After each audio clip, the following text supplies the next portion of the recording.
Bom dia, na paz do Senhor para todos. Como tinha comentado no convite, estou começando essa aula da nossa CPAD, Lições Bíblicas, segundo trimestre, Tabernáculo de Moisés. E a lição, como eu comentei no convite, é Sacerdócio Celestial. Ok? Sejam todos bem-vindos. Deus abençoe, que você seja enriquecido com essa palavra, com esse ensinamento. Um dia muito bonito aqui na região. Mas antes de iniciar propriamente a aula, deixa eu iluminar um pouquinho mais aqui. Antes de propriamente começar a aula, eu quero indicar 2 livros. O primeiro é esse aqui, Elenay Cabral, o comentário das cartas aos Romanos. Ele é o comentarista da lição do segundo trimestre, e eu estou indicando esse comentário bíblico aqui, Carta aos Romanos, Evangelho da Justiça de Deus, de Elenay Cabral. Um excelente comentarista, um livro muito bom para quem gosta de estudar a palavra. E o outro é esse aqui, de um escritor da nossa região aqui, Carlos Leão. O nome do livro é Ferido de Deus. Jesus Cristo, Ferido de Deus. Um livraço, tá? Um livraço, tá? Muito bom. Um livro, uma leitura muito simples, mas muito profunda ao mesmo tempo. Aqui está o escritor, né? A foto é antiga, Carlos Leão. Ele é presbítero na Casa do Senhor, aqui na Congregação Velha Central, aqui em Blumenau. Ok? Vamos começar, então, a nossa lição. Sacerdócio Celestial. É a última lição do trimestre, e esse trimestre foi um trimestre muito bom. Eu gostei muito dessa lição, que falava sobre o tabernáculo de Moisés. E se você acompanhar cada lição, desde o primeiro tópico, que era o tabernáculo, um lugar de habitação de Deus, até depois passando pelos artesãos, o pátio do tabernáculo, também o altar do holocausto, e assim por diante, a pia de bronze, o lugar santo, santo dos santos. Então é um crescimento que você tem, desde que você entra no tabernáculo e vai vendo cada item, cada peça do tabernáculo é algo, uma analogia, uma simbologia muito forte para o seu crescimento espiritual. Ok? Vamos lá, então. Lição 13. O sacerdócio celestial. Texto áureo. Hebreus, capítulo 7, versículo 26. Texto áureo diz assim: porque nos convinha um sumo sacerdote como este, santo, inculpável, sem mácula, separado dos pecadores e exaltado acima dos céus. Olha só, porque convinha, isso é, nós precisávamos, tinha que ser um sumo sacerdote como este quem? Como Jesus Cristo, santo, inculpável, sem culpa, sem mácula, sem mancha, separado dos pecadores. Quer dizer, ele não, apesar de ele pagar pelos nossos pecados, ele não era pecador. E exaltado acima dos céus. Isso é, ele está assentado à direita de Deus Pai. A verdade prática, Jesus Cristo é o sumo sacerdote perfeito, porque sendo ele a oferta e ofertante, garantiu-nos no Calvário a salvação eficaz e eterna. O sistema do Velho Testamento, o ritual mosaico, a cerimonial que havia ali, muito bem explicado no livro de Levíticos, é um pouco extenso, né? Você tem que ver um pouco. Quem lê a tradução João Ferreira de Almeida, é uma tradução muito clássica, termos que a gente não usa no nosso dia a dia, às vezes fica um pouco difícil de compreender. Mas você acompanha junto com a tradução da linguagem de hoje, você vai conseguir entender ali todo aquele sistema mosaico, aquele ritual, aquele cerimonial. Então, o sumo sacerdote entrava uma vez por ano, no dia do perdão. Lá em Israel agora é 9 e 10 de outubro, é esse dia. Tá? Eu falo 2 dias porque o dia lá para eles começa na sexta-feira. Desculpa, começa no dia anterior, às 18 horas, e vai até o outro dia às 18 horas. Então, eles compreendem que esse é o dia, tá? Não como nós temos aqui o nosso conceito, que começa de manhãzinha e vai até a noite, né? Esse é o nosso conceito aqui. Mas lá em Israel, não. Para fins bíblicos, eles têm que o dia começa às 18 horas e vai até às 18 horas do outro dia. Por isso que o dia do Yom Kippur, o dia do perdão, começa dia 9 e dia 10 de outubro, ok? Vamos lá. Então, entrava uma vez por ano ali e fazia a expiação. Isso é, ele, é, era o perdão dos pecados do povo de Israel, naquele ano. Então, como por isso que Jesus Cristo é o nosso sumo sacerdote, ele entrou no Santo dos Santos, no céu, no tabernáculo do céu, e fez a expiação definitiva pelos nossos pecados. Não precisa ritual, não precisa cerimonial, não precisa nada. Basta crer que Jesus Cristo é o teu único e suficiente Salvador. Vamos fazer uma leitura aqui rapidamente para abalizar esse meu conceito que eu passei para esse conceito que eu passei para vocês, porque a nossa fé tem como base as Sagradas Escrituras, a Bíblia protestante, ok? Romanos 10, capítulo 10, versículo 9 e 10, que diz assim: se com a tua boca confessares ao Senhor Jesus e no teu coração creres que Deus o ressuscitou dos mortos, serás salvo. Visto que com o coração se crê para a justiça e com a boca se faz confissão para a salvação. Deixa eu fechar aqui. Acho que melhorou, né? Olha só, vou repetir. Se com a tua boca confessares o Senhor Jesus Cristo e no teu coração tu creres que Deus o ressuscitou dos mortos, serás salvos.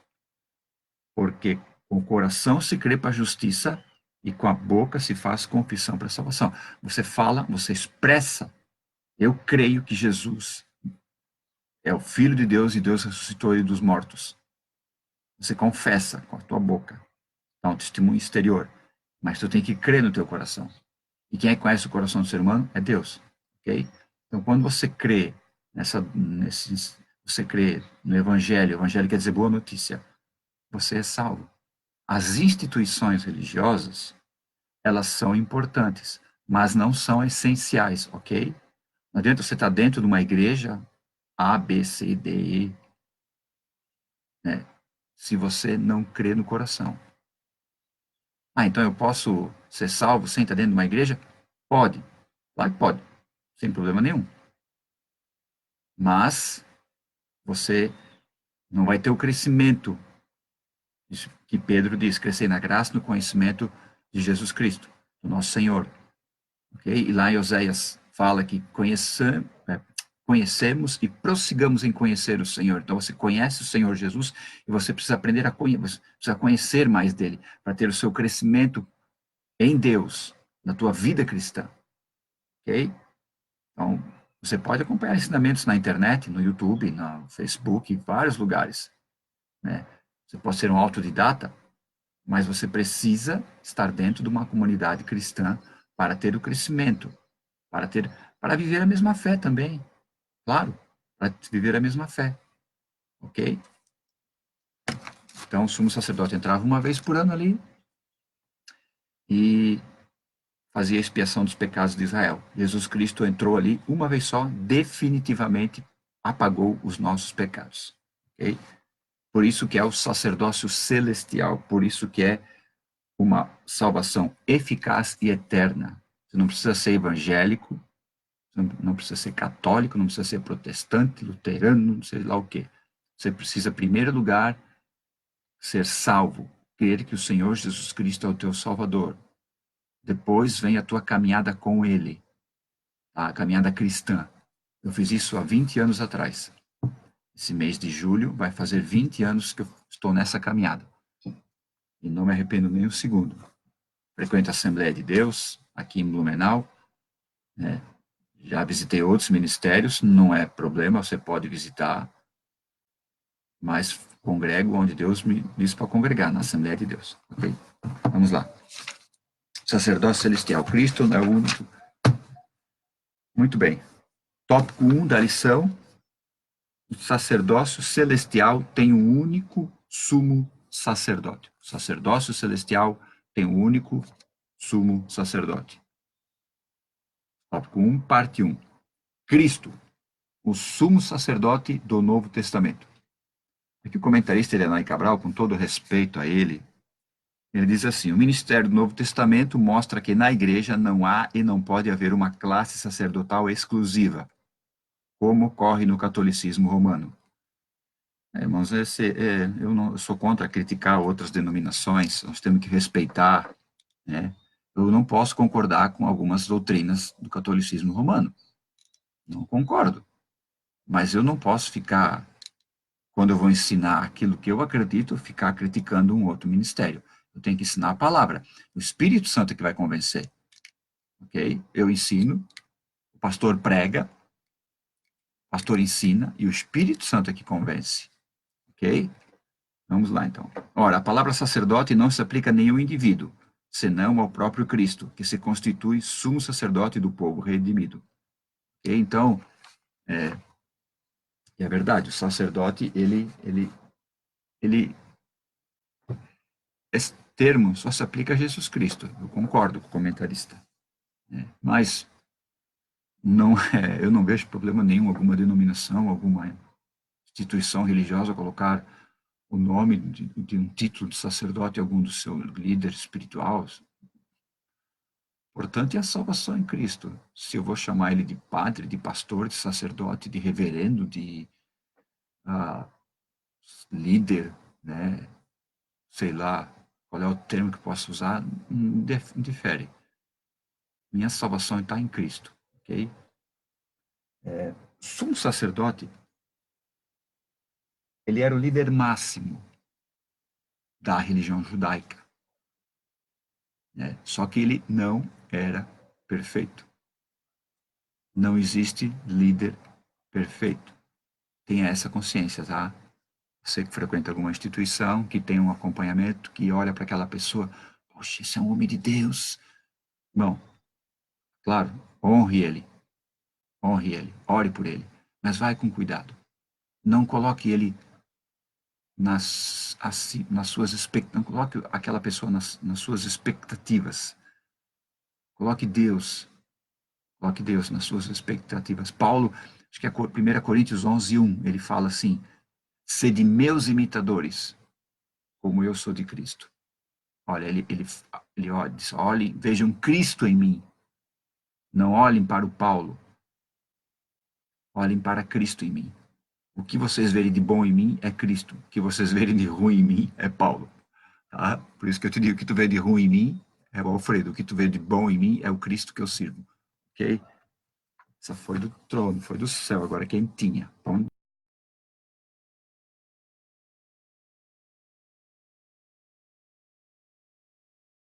ali no Santos Santos, o sumo sacerdote, ele tinha que oferecer um sacrifício por ele e por sua família, e outro pelo povo.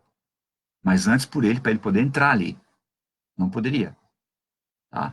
E tem um conceito, uma história que eles contam, que havia uma corda amarrada nesse sacerdote para puxar ele do Santos, caso ele tivesse algum problema e ele fosse morrer lá dentro. Irmão, essa história da corda não existe. Acho que eu já falei numa outra aula aqui. Não existe, tá? Isso não tem lugar nenhum, não tem na Bíblia, não tem no Talmud, não tem em escritos antigos, isso não existe. Isso foi um conceito que surgiu na Idade Média, não sei porquê. Tá? Vamos lá. Então, sacerdócio, a palavra sumo sacerdote só se refere mais a Cristo. Ok? O sacerdócio coletivo dos cristãos. Por outro lado, segundo o ensino do Novo Testamento, todo crente, tem uns fachos de luz aqui, né? Que legal. Todo crente, sem distinção, faz parte do sacerdócio real, por meio de Jesus Cristo, podemos oferecer sacrifícios espirituais a Deus. Ok?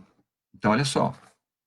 Cada cristão, cada seguidor de Cristo que crê no Evangelho, tá? Cada seguidor de Cristo, ele faz parte de um, como diz o comentarista, muito bem frisado, sacerdócio real. E ele usou como base para essa conclusão o texto de Pedro, primeira carta de Pedro, capítulo 2, versículo 9, que diz assim, vamos ler aqui. Vamos abrir. Primeira carta de Pedro, capítulo 2, versículo 9.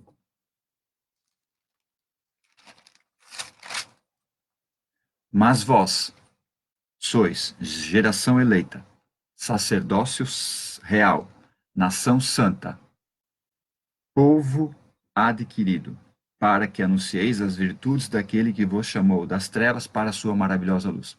Primeira carta de Pedro, capítulo 2, versículo 9. Então nós somos o quê? O cristão. Se ele aceitou Jesus agora, 9,16, agora, ele já faz parte desse sacerdócio real. Claro, ele está num processo de aprendizado com Cristo, através do Espírito Santo, ok? Mas ele já faz parte do sacerdócio real. Mas, então nós somos geração eleita. Irmão, geração eleita.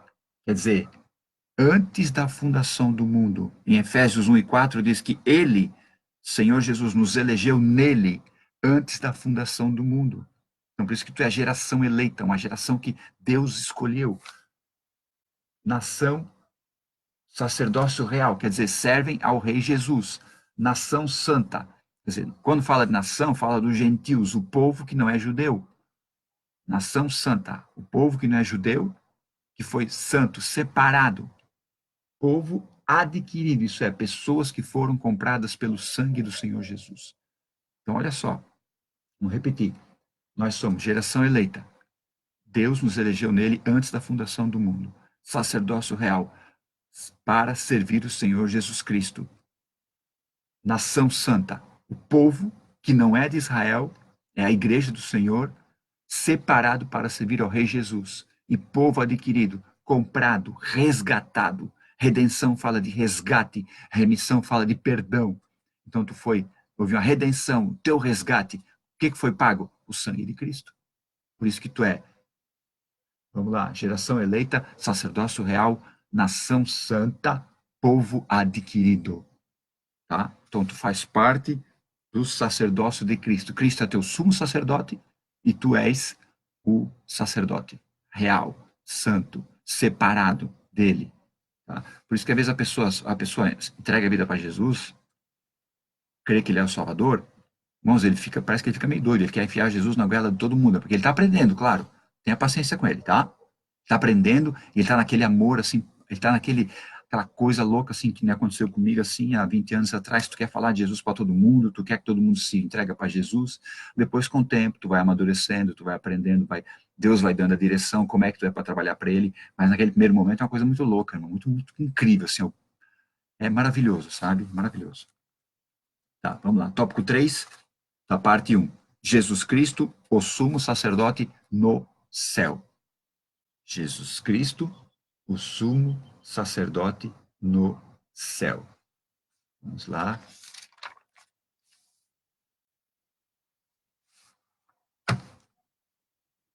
O sumo sacerdote em Israel, a sua função era representar o povo perante Deus. Então, uma vez por ano ele fazia aquele sacrifício e espargia sangue lá no Santo Santos, na Arca da Aliança, no propiciatório que era tanto. Então, o sumo sacerdote era o representante do povo perante Deus, ali em Israel. Então, se Jesus Cristo, como diz o comentarista, é o nosso sumo sacerdote, e ele está no céu, então ele está ali intercedendo, representando nós, os cristãos, aqueles que creem no Evangelho, perante Deus. Então, olha só, irmão. Você tem um sumo sacerdote, Jesus Cristo, ao lado do Pai. Ele está sentado à direita de Deus, intercedendo por você. batalhando por você, está ali diante de Deus, representando você. É como se fosse só você, porque Jesus é Deus. Jesus é Deus. João 1, Evangelho de João, capítulo 1, versículo 1. No princípio era o Verbo, e o Verbo estava com Deus, e o Verbo era Deus. Então, Jesus Cristo é Deus, ok? Então, Jesus, o Filho de Deus, intercedendo por nós diante do Pai. Então, ele é o nosso sumo sacerdote. Por isso que ele foi oferta e ofertante. Ele entrou no Santo dos Santos, no tabernáculo celestial, e se deu por mim e por ti. Por isso que às vezes as pessoas veem, o cara era bandido, traficante, agora anda com a Bíblia embaixo do braço e tá tudo certo. Quem está de fora não entende. Quem está de fora não entende o que aconteceu com ele. Ele foi perdoado por Deus. Deus deu seu filho para ele ser perdoado. E ele entendeu, e ele creu. E ele é uma nova criatura. 1 Coríntios 5,17. Quem está em Cristo, nova criatura é. As coisas velhas, velhas, já passaram. Eis que tudo se fez novo. Essa palavra novo no grego, ela tem a ideia de frescor. Sabe aquele cheiro de novo, quando tu compra alguma coisa assim, daí, aquele cheirinho de novo é gostoso, né? Então agora tu imagina aqui dentro. Todo mundo quer um novo começo. Chega um ponto da vida que todos nós queremos. Eu queria um novo começo. Eu queria mudar, eu queria fazer algo diferente, eu queria começar tudo de novo. E aí tá, é o Evangelho. É Deus, é Jesus Cristo. Eis que tudo se fez novo. Ok? Então ele está no céu. Atente, querido irmão, para o seguinte versículo, primeiro, Hebreus 8, 1 e 2. Ora, a suma do que temos dito é que temos um sumo sacerdote tal, que está assentado nos céus, à destra do trono da majestade, ministro do santuário do verdadeiro tabernáculo, o qual o Senhor fundou, e não o homem. Então Jesus está à destra da majestade, à direita de Deus, no verdadeiro tabernáculo, que foi o Senhor que fez, não o homem. Aquele de Moisés na terra foi ordens de Deus, a planta de Deus, mas quem construiu foi o homem. O da terra era modelo do que estava no céu. Tá? Deus deu um para Moisés construir, que era modelo do que estava no céu, que era o verdadeiro tabernáculo que Jesus Cristo, nosso sumo sacerdote, entrou lá e fez a propiciação eterna, perfeita e única pelo meu e pelo teu pecado. Tá? O pecado tem consequência. Você tem uma vida de fumante, de droga, de bebida, de prostituição, de adultério, isso vai ter uma consequência. Vai ter uma consequência aqui. Mas para a eternidade, se você entregou a vida para Jesus, zero. Ok? Vamos lá. Então, Jesus Cristo, olha só, temos ora, a suma do que temos dito, isso é o que é mais importante, o que é essencial, o que temos dito é que temos um sumo sacerdote tal, que está assentado à direita de Deus, Pai, no tabernáculo celestial, que foi feito por Deus, não pelo homem. Quando diz aqui, em Hebreus 8,6 diz, vou ler, Hebreus 8,6. É muita coisa, gente. Meu Deus, é maravilhoso. Hebreus 8,6. Mas agora,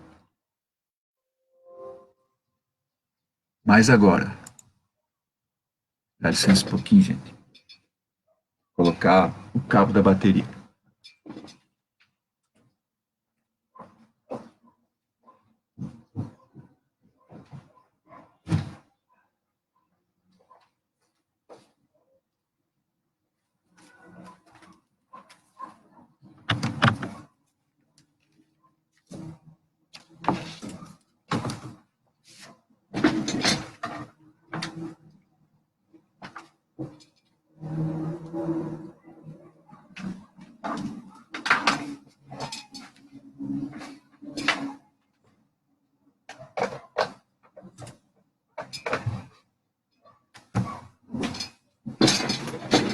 Resolvido. Vamos lá. Hebreus 8,6. Mas agora alcançou ele ministério tanto mais excelente, quanto é mediador de um melhor concerto, que está confirmado em melhores promessas. Mas agora alcançou ele, Ele quem? Jesus Cristo. A palavra alcançou, mas agora, alcançou, quer dizer, ele fez acontecer. Ele, Jesus Cristo, alcançou um ministério mais excelente. Olha só, tinha a liturgia ali em Israel.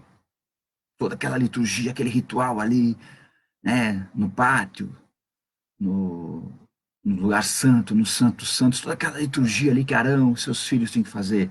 Então, quando o texto diz, alcançou um ministério tanto mais excelente, por mais perfeitinho que fosse aquele ministério ali no tabernáculo de Moisés, o de Jesus Cristo é muito, muito mais superior. Superior. Então, vida com Deus, meu amado, é muito mais do que um ritual religioso. Tem gente que sabe certinho o que vai acontecer na reunião da religiosa onde ele frequenta. Agora é isso, agora é aquilo, ele sabe certinho, porque ele tá quase virou um ritual. E parece que se não sair daquele modelo, se fizer um pouquinho diferente, meu Deus, parece assim que não, tá tudo, não, porque não começar assim, há 148 anos começa assim, por que vamos mudar agora? Irmãos, ritual religioso não leva a nada. Nós temos que ir para adorar a Deus. Então, olha só que tremendo esse texto. O ministério tanto mais excelente, quer dizer, é muito maior do que aquilo ali de Arão. Meu Deus, é sem comparação, né? Isso é vida cristã, né? Eu tenho costume de acordar, tomar meu café, ler a palavra, dar a minha caminhada, depois eu oro, né? Faço outras atividades, mas pode ser que eu acordo, vou caminhar direto, leio depois, ou acordo, não vou caminhar, leio, ou não tomo café, leio, ou acordo, vou orar, depois eu vou caminhar, depois. Não importa. Claro, você tem que ter disciplina, concordo, tem que ter uma disciplina. Mas não é porque você fez uma rotina diferente que. Tá? Então, o ministério é muito mais, vida com Deus é muito mais do que isso que algumas reuniões religiosas fazem, muito mais do que aquilo ali. Tá? Então, alcançou o ministério muito mais excelente quando é mediador de um melhor concerto. Concerto fala de aliança. Fala de uma aliança, o melhor concerto, uma aliança entre o homem e Deus. Jesus fez uma melhor aliança entre o homem e Deus. Então, mediador é aquele que está no meio. Aquele que está no, a palavra mediador é aquele que está no meio ali. Então, Jesus vem, ficou entre o homem e Deus e fez uma nova aliança. Oh, glória! Uma nova ligação. Porque ela foi aqui estava no Éden, por causa do pecado, rompeu.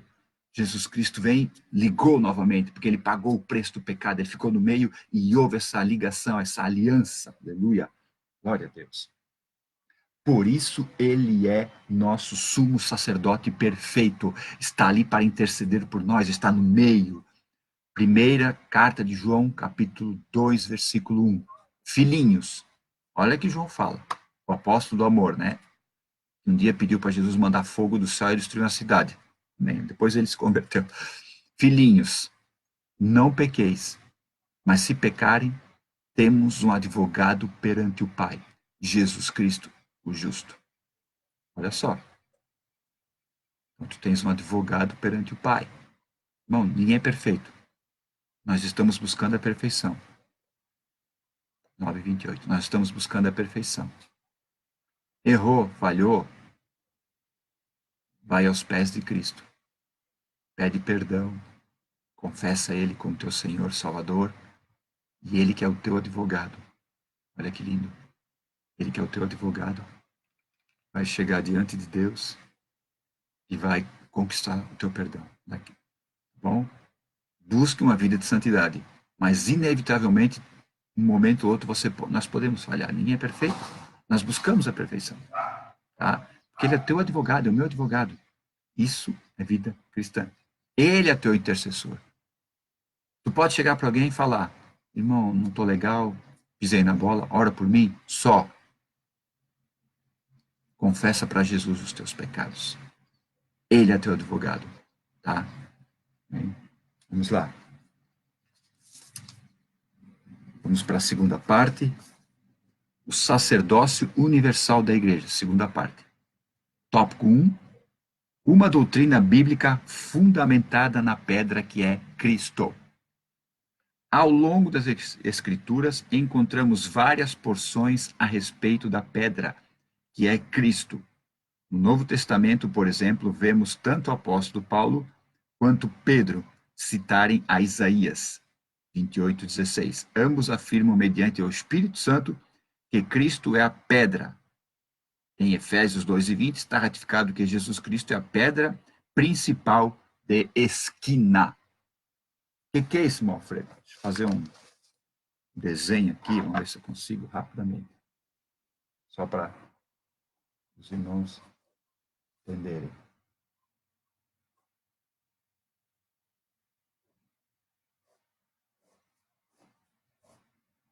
Já estou terminando.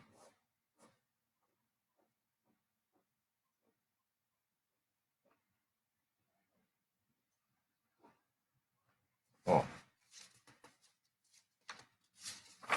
fiz um desenho, dá para ver ali? Dá, né? Fiz um desenho de uma construção. Aqui é o ângulo, né? Opa, aqui é o ângulo, a ponta, né? Então, essas duas pedras aqui, ó. Deixa eu fazer um X. Essas duas pedras aqui, que eu fiz o X, é a pedra de esquina. Na época, aqui, na época, não havia fundamento. Então, a pedra de esquina, que ficava, era uma pedra inteira, maciça, tem todo um processo, né? Ela ficava ali, ela dava base, sustentando todo aquele edifício, aquela construção. Então, essa era a pedra de esquina. Por isso que o texto diz que Jesus Cristo é a principal pedra de esquina. Isso é, ele é a base de todo o edifício. Tá? Então, Jesus Cristo é a base. Tá? Salmos 118 e 22. Vamos ler.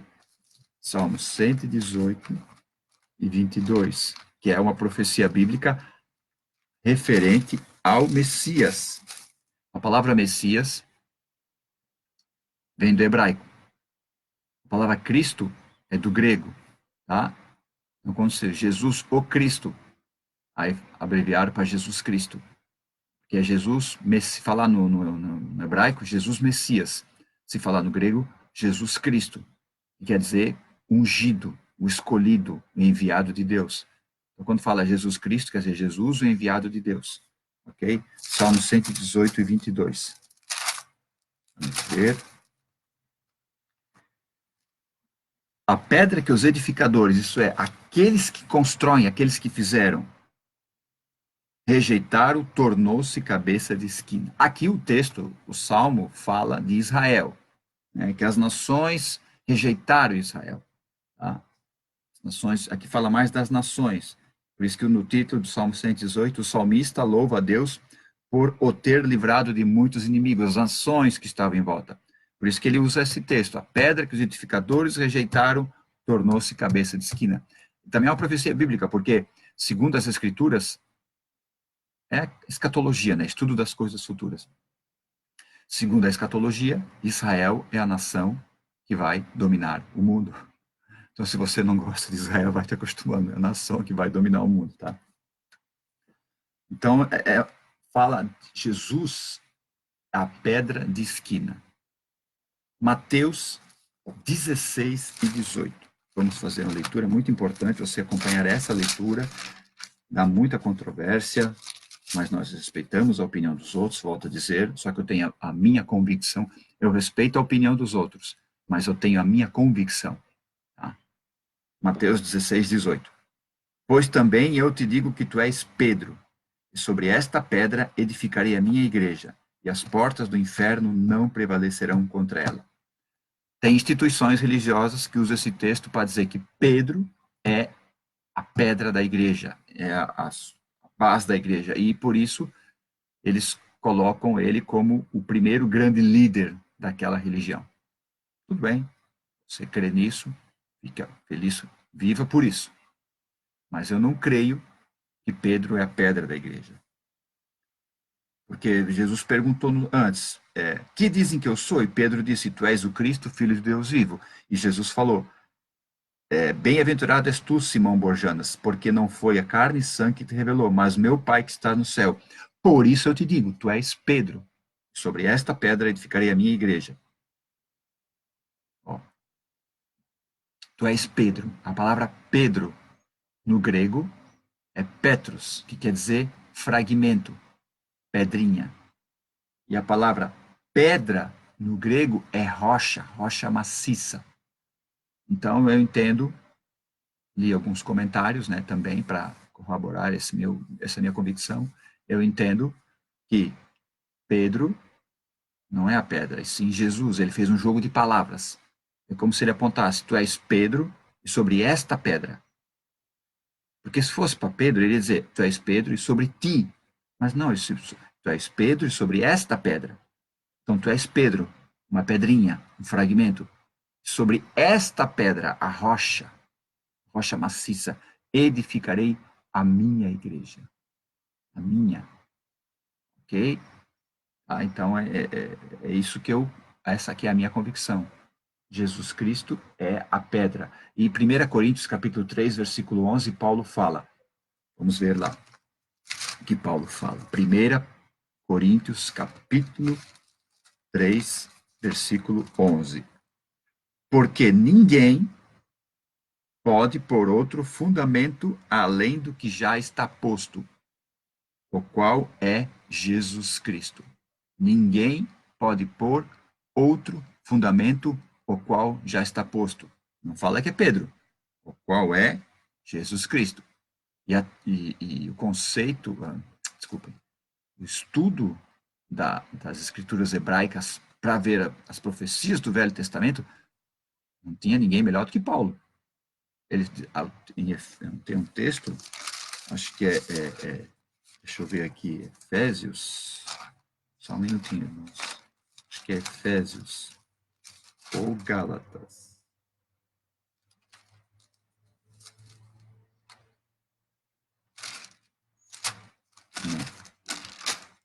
Filipenses, desculpe.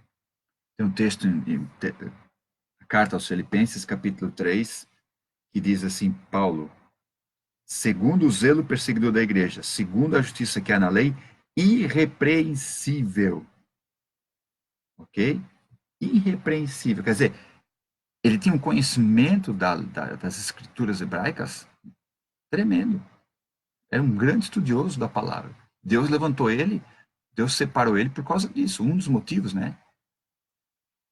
Então era o cara que ele podia chegar e dizer: ninguém pode pôr outro fundamento do que já está posto, Jesus Cristo. Ele poderia falar, ele tinha todo o conceito, toda a base bíblica para mostrar que as profecias do Velho Testamento, na época não existia o Novo Testamento, as profecias se cumpriam em Jesus Cristo. Tá? Então, Jesus Cristo é a pedra de esquina e não Pedro. Essa é a minha convicção, ok? Respeito a sua, mas essa é a minha. 2. Tópico 2 da parte 2. Distinguindo, isso é, diferenciando a pedra que é Cristo de pedras vivas que são os crentes, os cristãos, tá?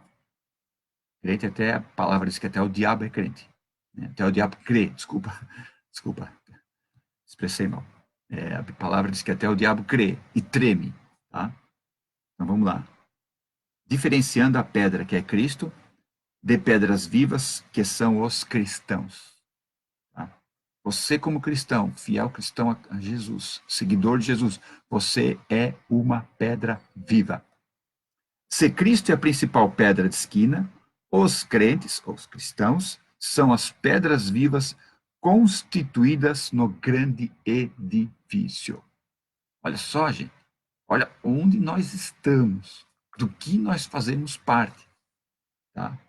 Não, Deus não levantou, desculpa, Jesus não veio para criar uma religião e formar o reino aqui na terra. Tá? Por melhor que for a estrutura, isso é importante para a organização daquela comunidade religiosa, isso precisa ser organizado, precisa ter trabalho com departamento, com faixas etárias, toda organização é necessária. Mas Jesus não veio fundar um reino na terra. Ele veio trazer o reino celestial. Tudo que aquela instituição religiosa faz tem que ser em prol do reino, não dela mesma. Claro, os líderes daquela instituição querem proteger os seus membros, isso é normal, como um pai quer proteger o filho, certo? Eu tenho duas filhas, eu quero protegê-las, eu quero guardá-las, eu quero. É como se eu dá vontade de botá-las numa caixa e ninguém poder chegar perto. A gente ama. Então eu vejo os líderes também com esse pensamento, como pais querem proteger seus filhos, seus membros, das heresias, dos falsos ensinos. Só que eu tenho uma coisa, assim como eu ensino a minha filha o que é certo, o que é errado, e ela vai, depois, quando ela estiver dando seus próprios passos, ela vai decidir. Claro que a gente não pode chegar e ficar criticando todo amigo dela, toda pessoa que ela se envolve, toda pessoa que ela conhece. Tem que ensinar o que é certo e o que é errado, tá? Claro, a gente fica triste quando acontece alguma coisa errada, mas ela vai ter que passar pelas experiências dela. Então, os líderes, o que eles têm que fazer? Ensinar o seu povo, ensinar a eles poder caminhar com as suas próprias pernas. Novo nascimento. Jesus fala, é necessário nascer de novo. É quando você reconhece Jesus ao novo nascimento, seu espírito é revivificado. Então, o que acontece? Aí você começa a caminhada cristã, só que você tem que aprender a comer, como uma criança que nasce. Tem que aprender a comer, tem que aprender a falar, tem que aprender tudo. Depende muito da mãe e do pai, mais da mãe do que do pai, né? Depende muito. Mas depois ela vai ter a sua própria autonomia. E assim, os líderes têm que fazer com os cristãos, gente, com seus membros, ensiná-los a caminhar com as suas próprias pernas. Ah, mas eles vão sair daqui, eu não sei. Amém. Você tem que confiar naquilo que você ensinou. Se você não tem confiança naquilo que você ensina, então não ensine nada. Agora, se você tem confiança naquilo que você ensina, tenha fé e creia que ele vai aplicar aquilo para a vida dele e vai ser um crente firme em Jesus Cristo. Não, não transforme ele numa pessoa dependente da instituição. Transforme ele numa pessoa dependente de Cristo. De Cristo. Se você não fizer isso, você vai estar impedindo o plano de Deus na vida dele. Ok? Vamos lá. Então, todos os membros da Igreja de Cristo são pedras vivas, edificadas sobre a pedra angular, Jesus Cristo, o Cordeiro de Deus. Então, todos nós, todos os cristãos, estamos na. Jesus é a pedra de esquina, nós somos as outras pedras. Nós não somos, fazemos parte do fundamento, mas não somos o fundamento principal. O fundamento principal é Cristo.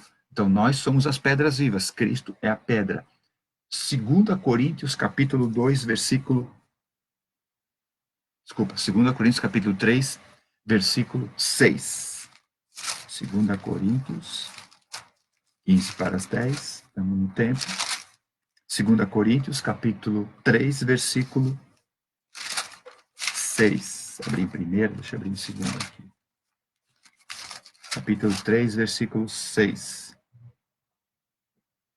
O qual nos fez também capazes de ser ministros do Novo Testamento, não da letra, mas do Espírito, Espírito com letra maiúscula.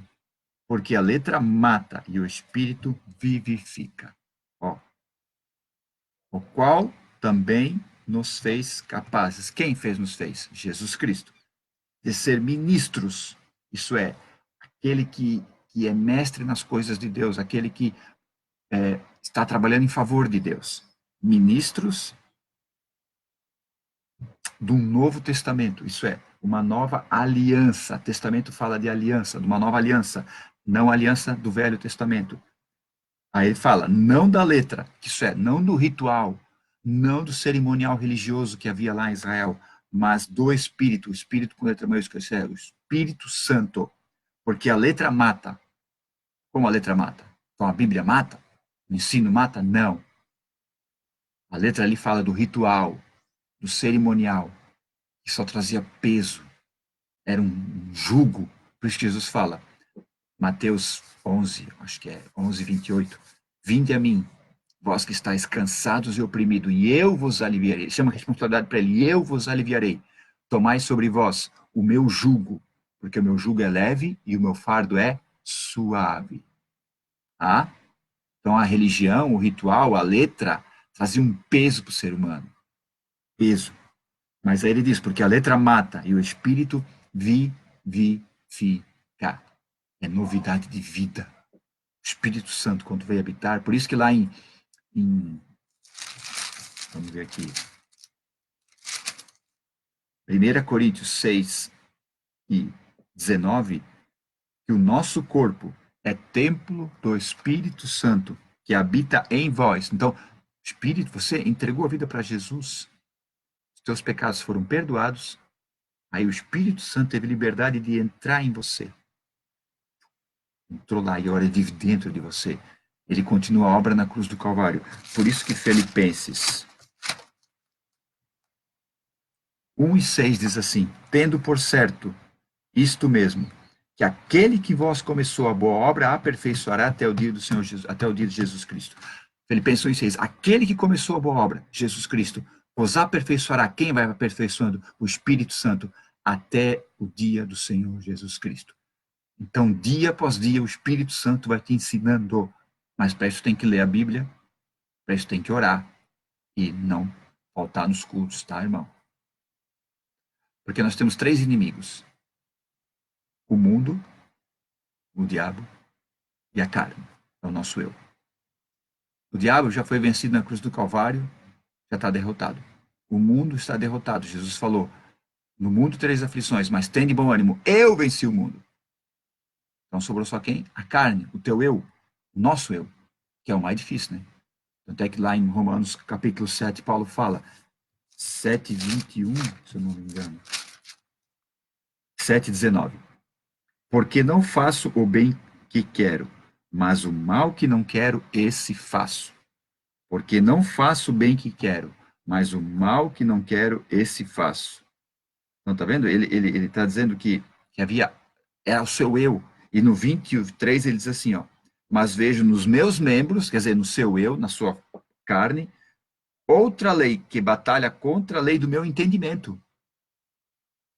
E me prende debaixo da lei do pecado, que está nos meus membros. Quer dizer, a carne, ela é pecadora, a carne quer as coisas do pecado. Então, é uma luta do ser humano diária. É o nosso eu. Por isso que ele fala, mas vejo nos meus membros outra lei, no seu eu, na sua carne, que batalha contra a lei do meu entendimento. Ele não queria aquilo. Eu não queria, eu não quero. Ele luta. Então, é o nosso eu, irmão. Nosso eu. Tá? Nossa grande luta. Mas voltando para o texto de 2 Coríntios 3:6, então, ele nos fez ministros do Novo Testamento, não da letra, mas do Espírito Santo. Então, o Espírito Santo habita em ti, meu amado. E ele faz essa obra maravilhosa. Quando tu for orar, entra no teu quarto e diga, Espírito Santo, me ajuda a orar. Espírito Santo, me ajuda a adorar o Cristo, porque ele veio para glorificar o Senhor Jesus. Ele não falará de si mesmo, mas falará de tudo que eu disse a ele, Jesus Cristo falando para os apóstolos no Evangelho de João. Ele há de me glorificar. Então, você entra no teu quarto e pede ajuda do Espírito Santo. Ok? Então, nós somos as pedras vivas. Bom, se nós somos as pedras vivas, nós continuamos, através do Espírito Santo, a obra do reino aqui na terra.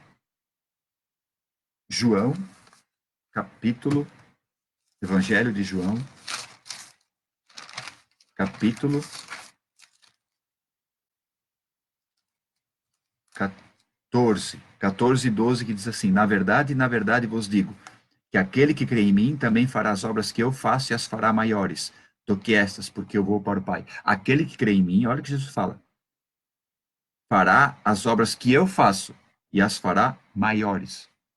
Isso é para a igreja. Isso é para a igreja. Para nós. As pedras vivas. Isso é para nós. Ele foi, porque eu vou para o Pai. Ele foi para o Pai. Ele enviou o Espírito Santo.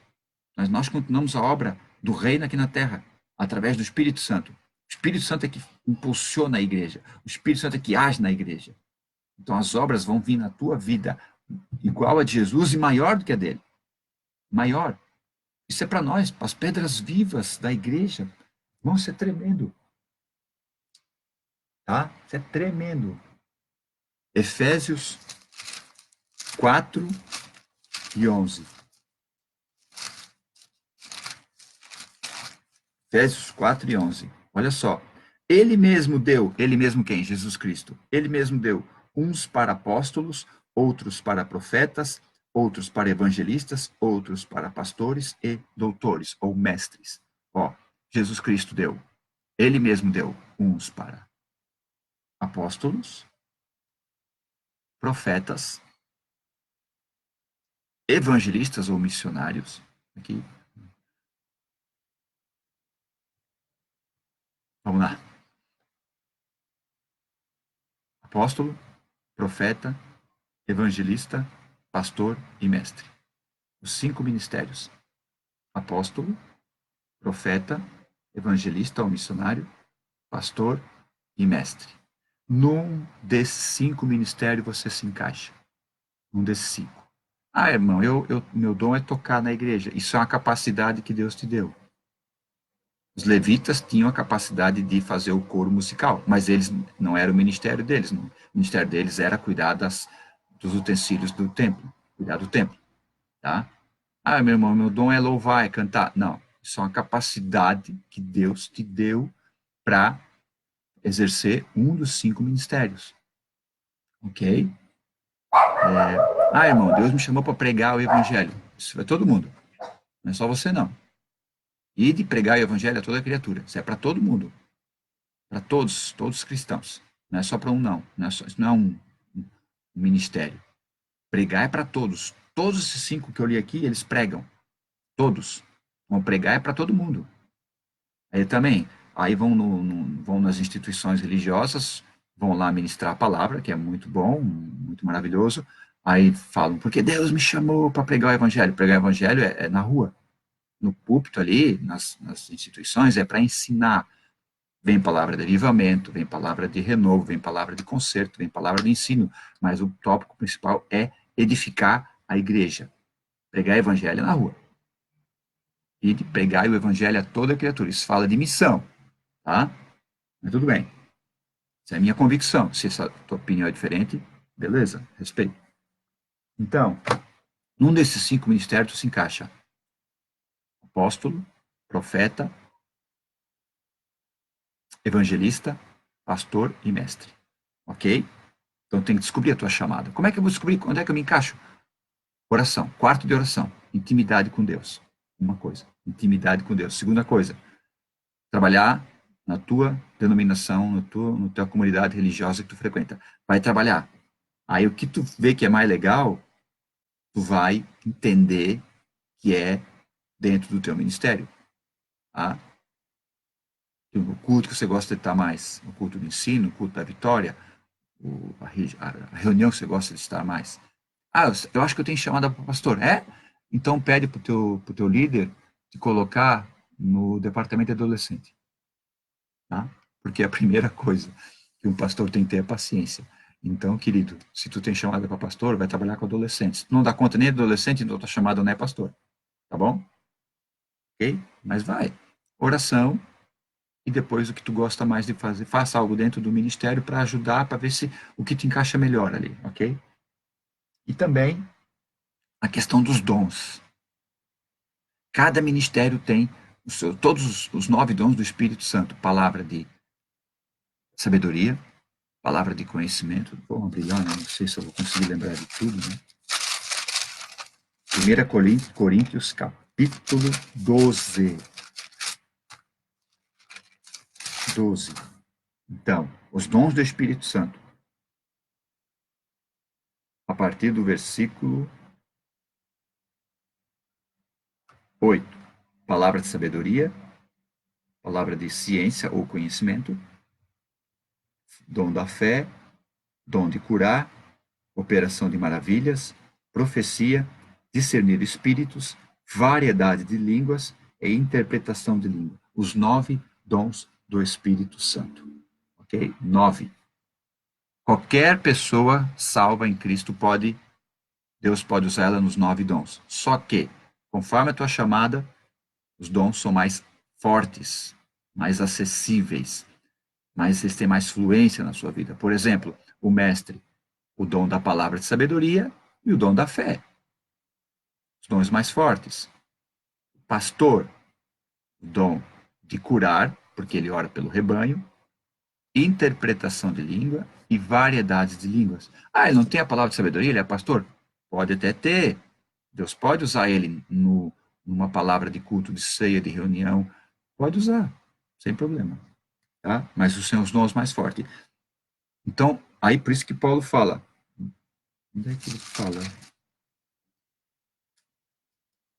Ele não lembra onde é que está agora. Está na Bíblia, irmãos. Ele fala: buscai os melhores dons. Buscai. Segunda, como é que eu faço isso, irmão? Buscar. Orar. Você vai, entra no seu quarto, diga: Deus, qual é a minha chamada? Deus falou, você sabe, você fez algo, pô, isso aqui eu me encaixo. Pede confirmação para o Espírito Santo. Qual é a minha chamada? O que tu quer que eu faça em prol do teu reino? O que eu preciso fazer? O que tu queres? Porque todo mundo tem uma chamada. Bom, nós não se tornamos profetas, não se tornamos mestres. Nós nascemos profetas, nascemos mestres, nascemos pastor. Na eternidade, Deus já tinha preparado o que você ia fazer em prol do seu reino. Quer ver? Paulo, olha o que Paulo fala em Gálatas, capítulo 1, versículo 15. Mas aprove a Deus que desde o ventre da minha mãe me separou e me chamou pela sua graça. Então Paulo sabia que lá no ventre ele já era escolhido de Deus para fazer essa obra. Na eternidade. Aí o Salmo 139, Salmo 139, olha o que diz, que coisa linda. 139, 16.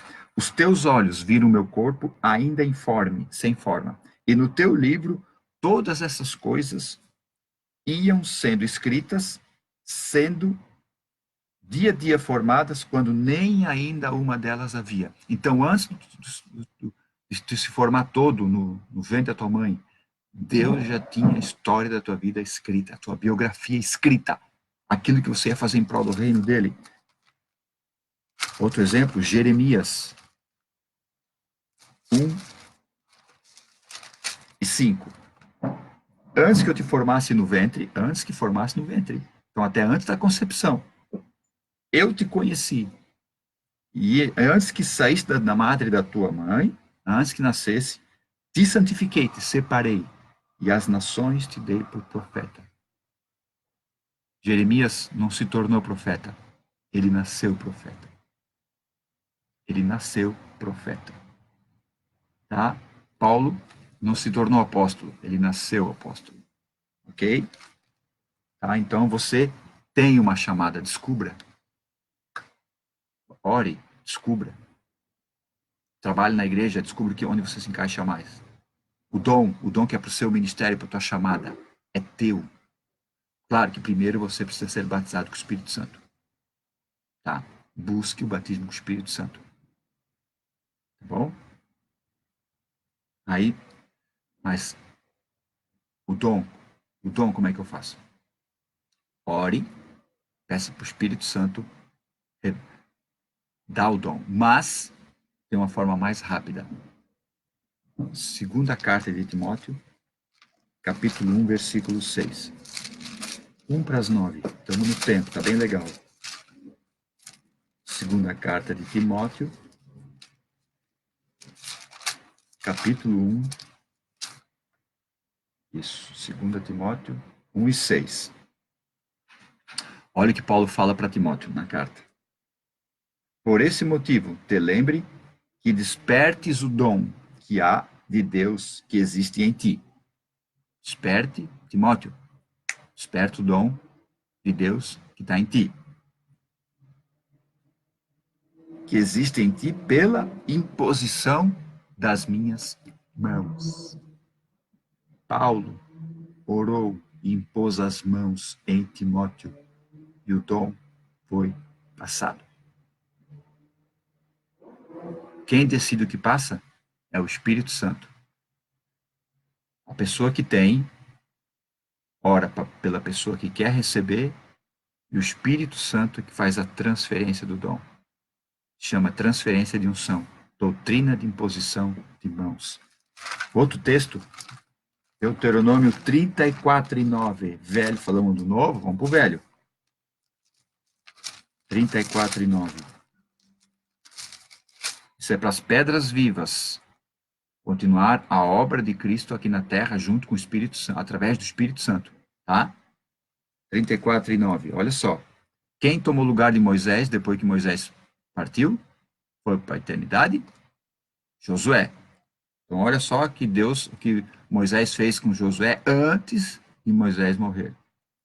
34:9. E Josué, filho de Num, foi cheio do espírito de sabedoria, porquanto Moisés tinha posto sobre ele as suas mãos. Assim os filhos de Israel deram ouvidos e fizeram como o Senhor ordenara a Moisés. Não foi simplesmente uma consagração, vamos consagrar Moisés, não foi simplesmente um ritual religioso. Irmãos, foi a transferência. Não foi Deus. Deus decidiu, claro. Deus decidiu. Quanto que ia? Deus usou Moisés para abrir o Mar Vermelho, Deus usou Josué para abrir o Rio Jordão.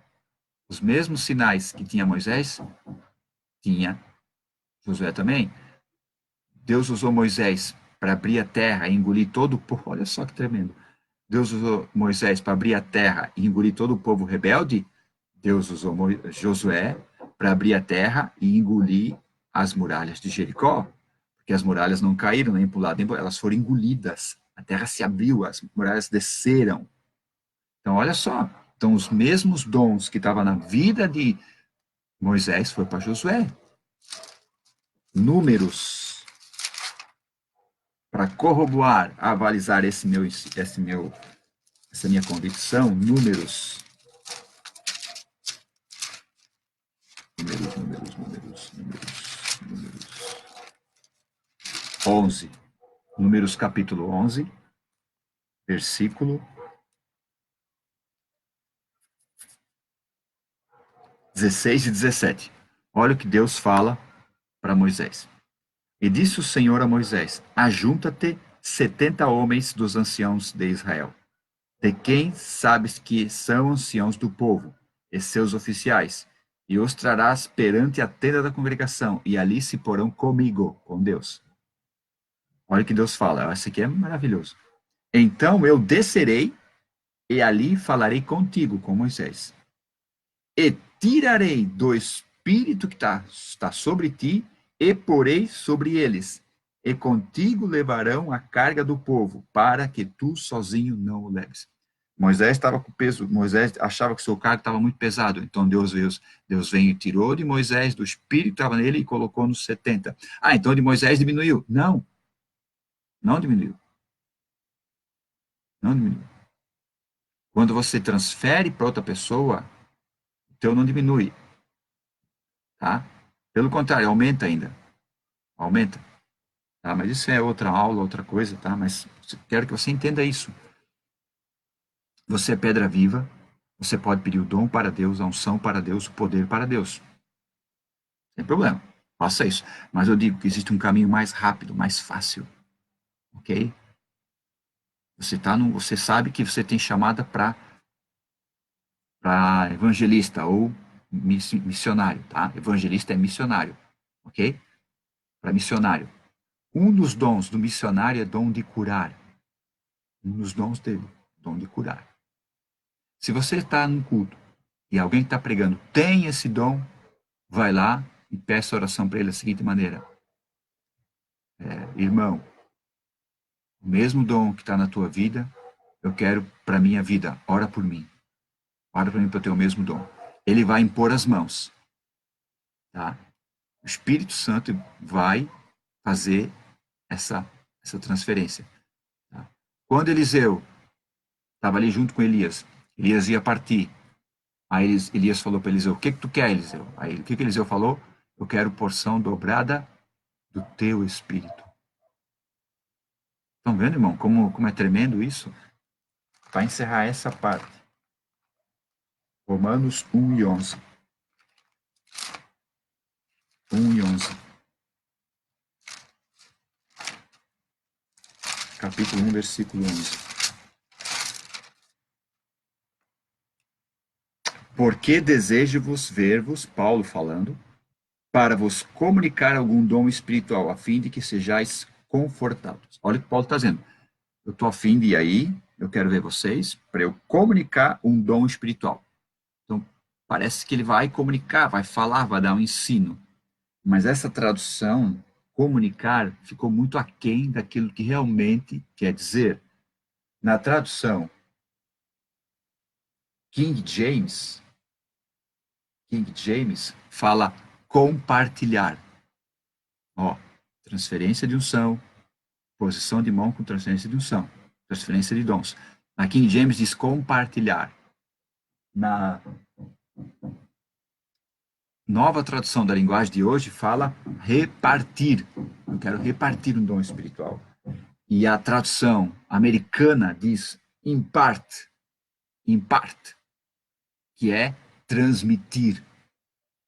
Então, Paulo, ele sabia que para o crescimento daquela comunidade cristã, os dons que Deus deu para ele, ele queria transmitir, compartilhar com aquelas pessoas. Então, outra coisa, se você tem um dom,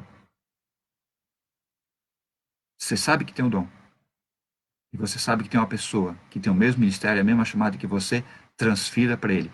Porque além de você contribuir para o crescimento do reino, o dom vai crescer em você também. Tá? Enterrar o talento não é não usar. Enterrar o talento é não compartilhar, não é transferir aquilo que Deus te deu. Tá? Não é. Enterrar não é não usar, é você não transferir, não dividir, não compartilhar aquilo que Deus deu para você com os outros, ok? Então, se você, como pedra viva, faça isso. Última parte, falando sobre o tabernáculo. Alguém batendo aqui umas madeiras, não tem problema. O maior e mais perfeito tabernáculo, o santuário terrestre. No santuário terrestre, o tabernáculo, as atividades litúrgicas eram executadas em 3 lugares: no pátio, no lugar santo e no lugar santíssimo. O pátio era coberto, mas o lugar santo e o lugar santíssimo achavam-se cobertos. A mobília compunha do lugar santo era constituída do castiçal de ouro, da mesa e dos pães da proposição e do altar do holocausto. Toda essa imagem tem uma relação especial com o ministério sacerdotal de Jesus Cristo no santuário celestial. Legal, né? Deixa eu ver se eu consigo, se tem aqui. Vamos usar as fotos aqui, né? Bem legal.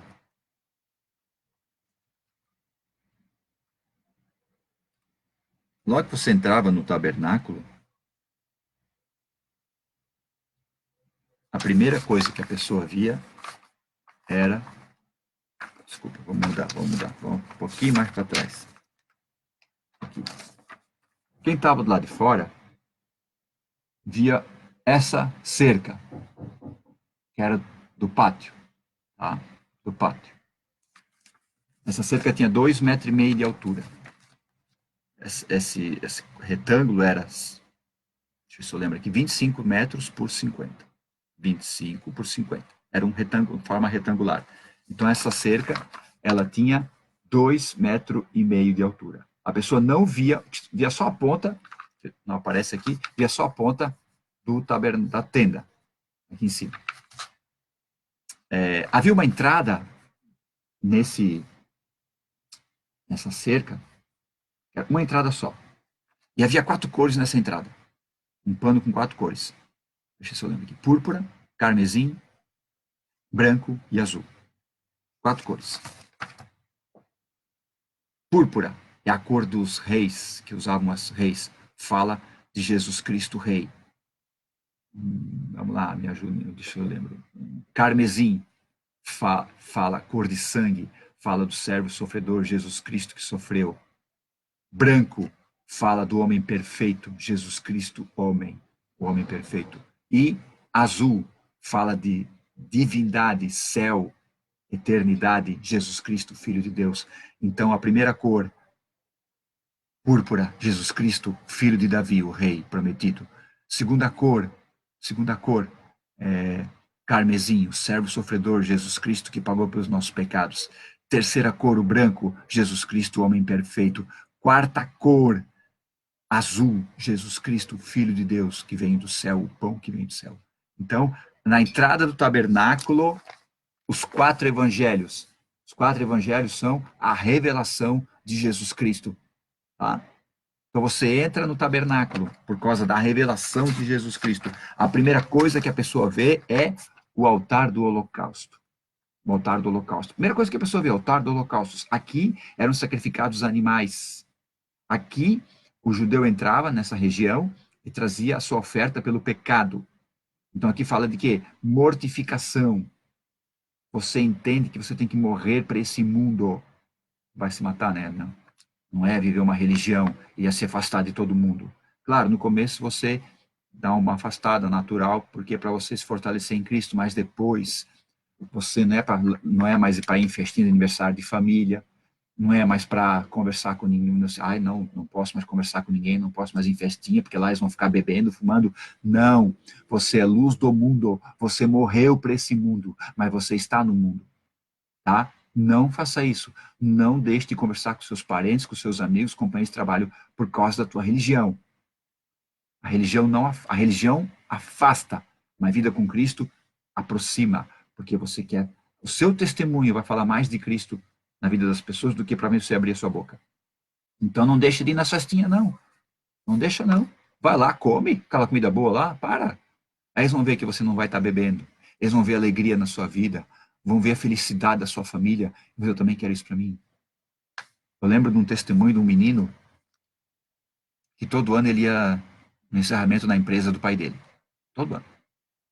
E um ano ele foi com a mãe dele no encerramento da igreja, de uma certa denominação. E lá, o crente come, né? O cristão come, né? Eita, coisa boa. E fizeram lá, se confraternizaram, brincaram, riram, ficaram o dia todo lá, comeram e tal. E o menino, quando o menino chegou em casa, irmão, não estou querendo desmerecer os encerramentos, mas para você entender, quando o menino chegou em casa, ele disse assim, mãe, que legal, mãe. Poxa, todo ano eu vou lá no encerramento do pai, e é aquela confusão, o pessoal começa a beber, depois começa a discutir, aí a mulher vai embora porque o marido está lá bebendo, isso dá problema, mãe, dá cada problema todo ano, e ali não, mãe, não vi nada disso, não é porque por causa da religião deles, mas é por causa que aquilo que Cristo trouxe para eles, aquilo que Cristo trouxe para eles, não é a religião, é o que Cristo trouxe, há uma mudança de vida. Então eles morreram para o mundo, o altar de sacrifício é mortificação. Depois, o que você via, depois do altar do holocausto, você via a pia de bronze, que é onde os sacerdotes lavavam os pés e as mãos, aqui, para fazer todo o serviço no tabernáculo. Você via a pia de bronze. Fala do quê? Purificação. Como é que eu sou purificado? Pela palavra, tá? Os sacerdotes lavavam as mãos e os pés, ok? Pés falam de caminhada, mãos falam de obras. Você não é salvo pelas obras, você é salvo em Jesus, então as obras não existem mais. Por isso Jesus fala para João, você está todo, para Pedro, desculpem, lá quando ele fez o lava-pés, vocês estão todos limpos, mas precisam lavar os pés, isso é, a caminhada. Enquanto você estiver aqui nessa caminhada cristã, você vai precisar de purificação. Como purificação? Palavra, pela palavra, ok? Vamos lá. Depois tinha o Santo dos Santos, o lugar, a tenda. Aqui, ó.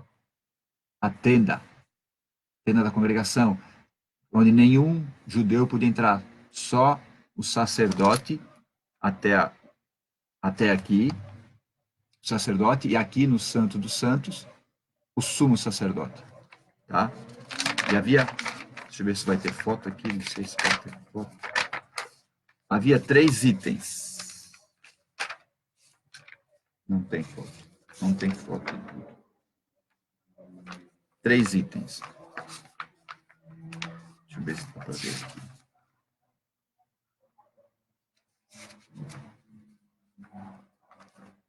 Não tem. Vamos lá. O primeiro item que a pessoa via ali no santo é o candelabro. O objeto mais copiado, mais reproduzido em Israel, no mundo. Dos utensílios bíblicos, é o mais produzido no mundo. O candelabro. Ele ficava, você entrava no santo, lugar santo, ficava à direita. Iluminava toda aquela região. Ficava à direita, tá? Esse candelabro iluminando toda a região. Ele era de ouro puro, ouro maciço. Do que fala isso? Fala iluminação, palavra. A palavra vai te revelar Jesus Cristo, as 4 cores. A palavra vai trazer a mortificação da tua carne, o altar do holocausto. A palavra vai purificar você, vai purificar a água. E a palavra vai iluminar a sua vida. Iluminação. Depois, deixa eu ver se dá para ver aqui. Aqui, ó. Opa. Aqui. Aqui, ó. A mesa dos pães da proposição. Ali está o candelabro. E aqui a mesa dos pães da proposição. Ali, ó. Mesa dos pães da proposição. Fala de quê? Eram os 12 pães, 2 colunas de 6 pães, sem fermento, que representavam as 12 tribos de Israel. Fala do quê? Satisfação. A palavra te traz satisfação. Então você entra no santo, no lugar santo. Você é iluminado pela palavra, iluminação. E a palavra traz satisfação. Bom, aquilo é maravilhoso, você vai se enchendo. Que nem tem um salmo que diz: eu lhe daria o mel da rocha, eu lhe sustentaria com o trigo mais fino, pão, palavra, e o saciaria com o mel da rocha. Mel fala, é a mesma coisa que unção, que o poder. Então o poder e a palavra andam juntos, tá? Poder e palavra têm que andar junto. Só palavra vira religiosidade. Só unção vira heresia. Rosa ungida, tapete ungido, lenço ungido, tá? Então só palavra vira religiosidade. Só unção vira heresia. Então palavra e unção têm que andar juntos. E tenha também ali, opa, aqui, ó.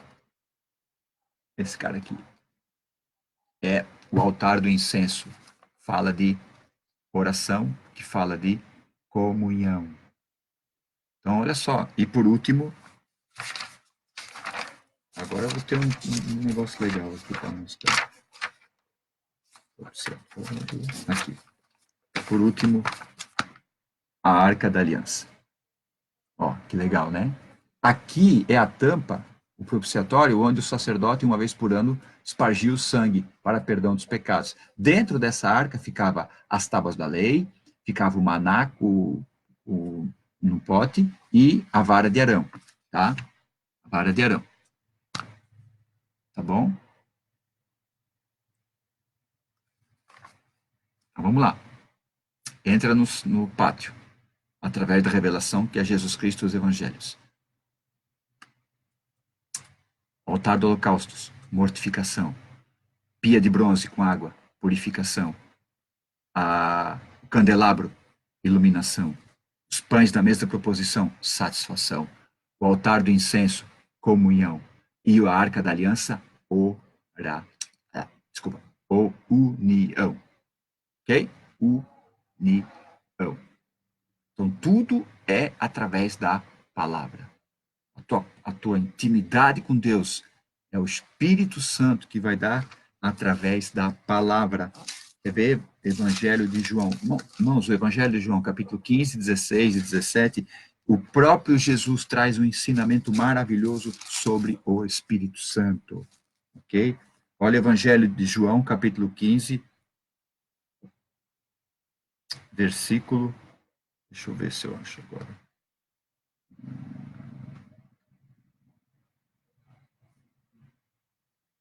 26, 15, 26. Mas quando vier o Consolador, o Espírito Santo, que eu da parte do Pai vos hei de enviar, aquele Espírito da verdade, que procede do Pai, testificará de mim. Não era esse texto que eu queria ler, não. Mas tá, tudo bem. Ele vai testificar de mim. Mas não é. Aqui embaixo, desculpa. Evangelho de João 16, 13. Mas quando vier aquele Espírito da verdade, ele vos guiará em toda a verdade. Quando vier aquele Espírito da verdade, ele vos guiará em toda a verdade. Quem é a verdade? Jesus Cristo. Quem é o caminho? Jesus Cristo. Quem é a vida? Jesus Cristo. Então o Espírito Santo vai te guiar em Jesus Cristo. Evangelho de João, capítulo 14, versículo 26. Mas aquele Consolador, o Espírito Santo, que o Pai enviará em meu nome, vos ensinará todas as coisas e vos fará lembrar de tudo que vos tenho dito. Então, o Espírito Santo é que te ensina e lembra as palavras de Cristo. Tu tem que ler a Bíblia, né? Ok? E orar. Vamos lá, para encerrar. Então, cada item ali do tabernáculo aponta para o Senhor Jesus Cristo, por isso que ele é o sumo sacerdote perfeito. Olha só o processo: revelação de Jesus Cristo, mortificação da carne, altar dos holocaustos, pia de bronze, purificação, candelabro, iluminação, mesa dos pães, satisfação, altar de incenso, comunhão, arca da aliança, união. Por isso que Jesus Cristo entrou lá no tabernáculo celestial, mais e muito melhor, perfeito, muito mais incrível do que esse da terra. Entrou lá e fez a propiciação, conquistou a união entre eu e o Pai. Hein? Vamos lá. O santuário celestial, parte 2. Esse santuário pode ser identificado com o tabernáculo que não foi feito por mãos humanas. É o lugar onde Deus habitará com os homens para sempre. Gente, olha só. Apocalipse 21 e 3, vamos ler. Apocalipse 21 e 3. O lugar que Deus vai habitar com os homens. Jesus Cristo foi o primeiro a entrar lá, o único. E depois nós vamos entrar tudo. A igreja vai entrar lá. Tá? Apocalipse 21 e 3. Olha só.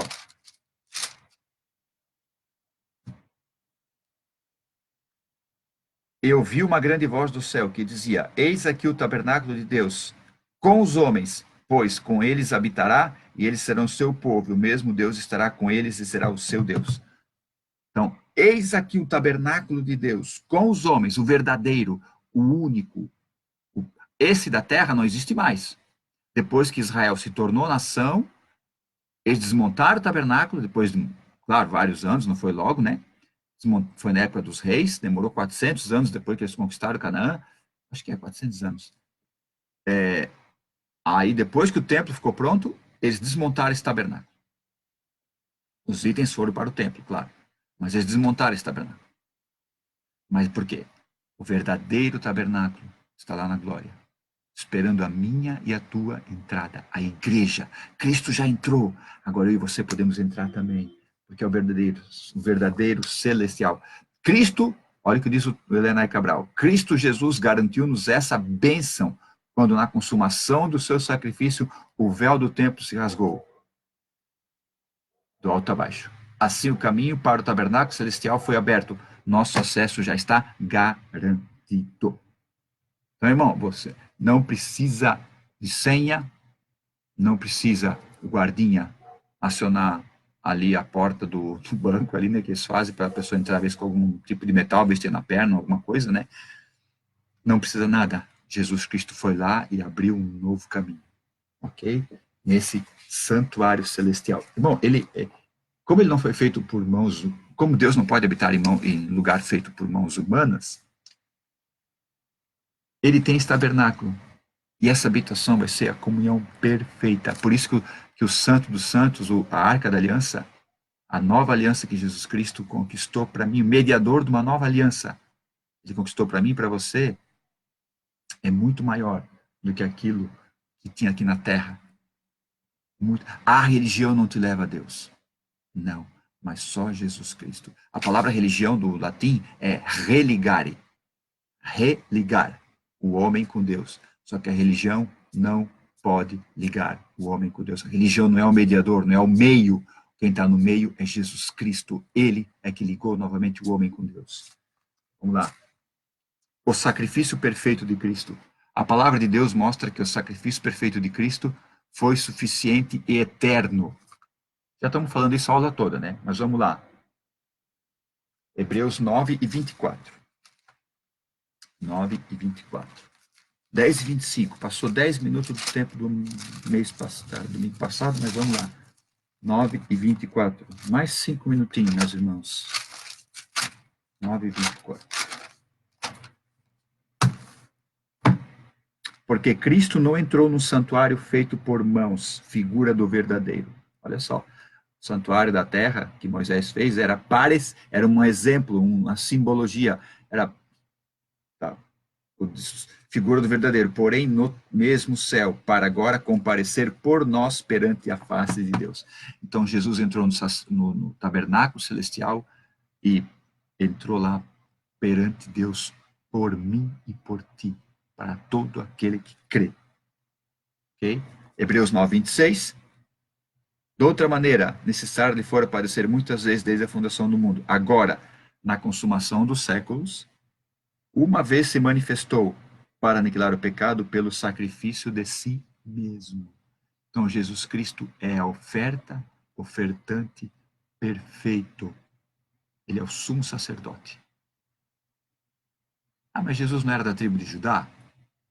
E o sumo sacerdote era da tribo de Levi? Ok. Só que Jesus é sacerdote segundo a ordem de Melquisedeque.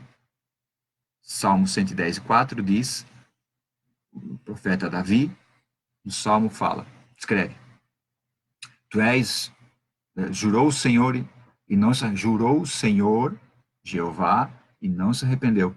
Tu és sacerdote eterno, segundo a ordem de Melquisedeque. Quando Abraão se encontrou com Melquisedeque, Melquisedeque era rei e sacerdote do Deus Altíssimo em Salém, Jerusalém.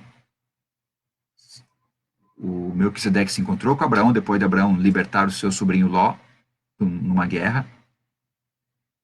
O sacerdote Melquisedeque, rei e sacerdote Melquisedeque encontrou Abraão, ele abençoou Abraão e Abraão deu dízimos a ele.